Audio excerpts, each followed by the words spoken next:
Hey everybody, it is Cathy with Backyard Columbus, and this is about take 25 on this. I'm exaggerating, but it is a late night recording session, and my brain is swirling, but I really want to share this information with you, and this is the time I have, so this is when we're doing it.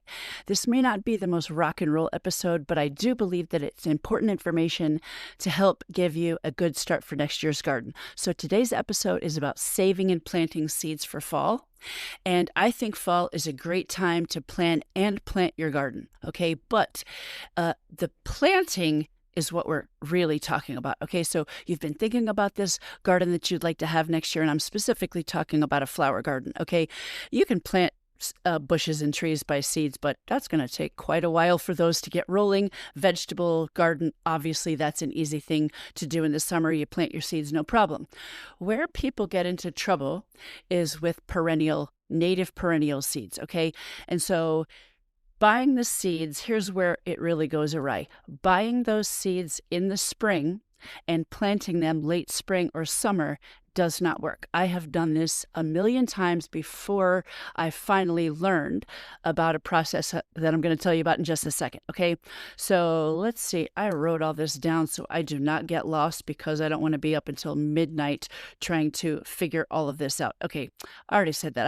I've had a lot of friends that have done the same thing. They buy the seeds in the spring and then they plant them in the spring or summer, and they're really bummed that their flowers did not grow. All right, so native perennial seeds, what needs to happen is they need to go through a winter, and that's easy breezy, right? Like in nature, the flower drops its seeds, and I'm talking about a cold climate, okay? Midwest, anywhere where they get snow, anywhere we have a winter. The flowers drop their seeds, it goes through a winter, and then the next year, those seeds germinate. And germinate, by the way, just means sprout or grow, in case you've not heard that before or you didn't know what it meant. But say you're moving to a new house, or say your fall is a train wreck of time and you don't have time to deal with it, but you really want to get that rolling next year, like you would really love to have a perennial garden. And perennial, again, if this is your first episode, a perennial just means a plant that comes back year after year on its own versus an annual here in a cold climate where it grows in the summer and then it dies back and it doesn't come back. You've got to plant it every year, okay? So if you cannot pull it together this fall and get some seeds in the ground, or your bed isn't ready, okay? Maybe you have the time for other stuff, but you just don't have time to dig out a whole garden bed and get the seeds in the proper location. Then what we need to do, and this is why I'm making this episode, then what we need to do is mimic winter, okay? So these seeds, like I said, must go through a cold, moist winter in order to germinate in the spring or summer for the following year. So what we want to do is to mimic that. And that is a process called cold stratification. And where I get frustrated, or I got frustrated, is you buy these seed packets or you buy the mixes, which are the worst. Nobody mentions that. So how are you supposed to know? Because in my opinion, unless you're a hardcore gardener, you would never know anything about that. And so 4 years in a row, half the seeds that you bought didn't work. They didn't grow, and you've wasted your time and your money. You got all hopeful about your flower garden, and then nothing happens, okay? So cold stratification, and I'm going to have to read this so I get the definition exactly right.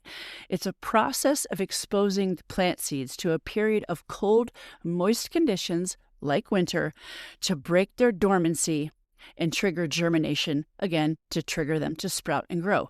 And that mimics the natural winter process, okay? So there are ways to do that, 2 easy ways. One is easier than the other. And let's see. Oh, yeah.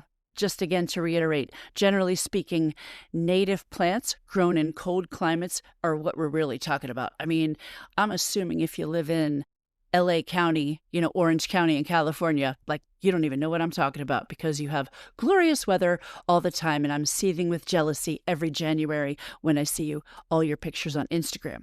Anyway, 2 easy ways to go about this, okay? So just plant them, just plant them this month, and that is the easiest way. All right. But again, If you don't have time for that, I totally get it. Often I have gathered up all of my seeds. We have Joe Pye weed, milkweed, coneflowers, all kinds of stuff. I gather them up.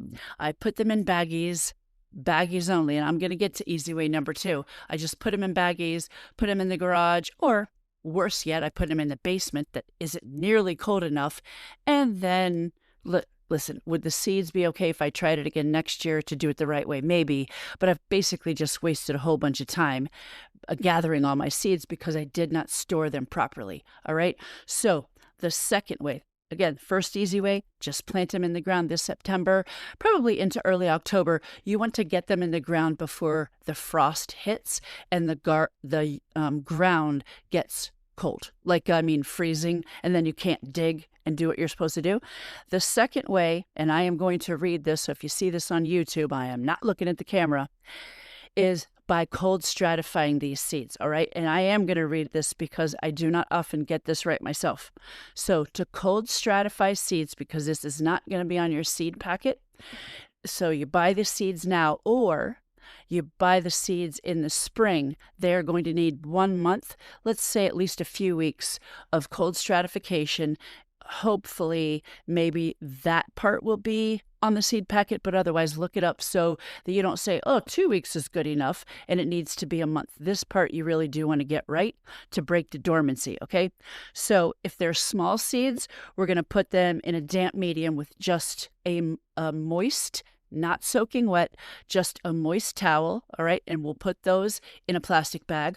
Or if they are larger seeds, then we're going to put them in a different kind of a medium, either vermiculite or peat moss. And listen, environmentally speaking, there are 2 different kind of peat mosses. If you don't care about that, don't look it up. If you do, look it up, which is the best kind of peat moss. I think it's sphagnum peat moss. I always screw that. One of the few words I tend to screw up all the time. Anyway, small seeds, put them in a damp paper towel in a plastic bag. Large seeds, put them in peat moss or vermiculite. Again, damp and moist, not soaking wet. Put those in a plastic bag. And then that plastic bag, you're either going to poke little holes in it so that it can get some air in there and it doesn't get all moldy and mildewy and stuff, or just leave that bag open a little bit and we're going to put them in the refrigerator, not the freezer. Heaven's not the basement like I always do without that whole moist process, okay? And then just leave them in there for the winter. All right, if you're going to do that right now. If you do it in the spring, like I said, about a month will probably do it. And then you can plant them in late spring or early summer, okay? So if hopefully that makes sense, and then you'll be all good. So we are mimicking winter. Your seeds will not fail. They'll germinate. You'll have beautiful flowers. And let me also add the easiest way to go about planting these things, if you're going to do it now or if you're going to do it after you've cold stratified the seeds and you do it in the summer, go out to the spot. If you can imagine this, go out to the spot, scrape back the soil with your foot, sprinkle the seeds, and then scrape back the soil on top of it with your foot, give it a water, and call it a day. Okay, if you're doing it right now, you may not have to water it, but you don't have. I have in the past spent lots of time, scraping back the soil with my little shovel just right, placing the seeds in there. Well, look, nature doesn't do that. So scrape it with your foot, sprinkle the seeds, scrape the soil back on top, easy breezy, and you're done. All right, so that's really it. Look at that. I got it in under 20 minutes for sure, but that will ensure that you have a successful germination of the seeds. You won't waste your time. You won't waste your money. But this, again, is for perennial seeds. I would like to say that if we're talking about zinnias, cosmos, marigolds, things like that, those do not need this cold stratification process.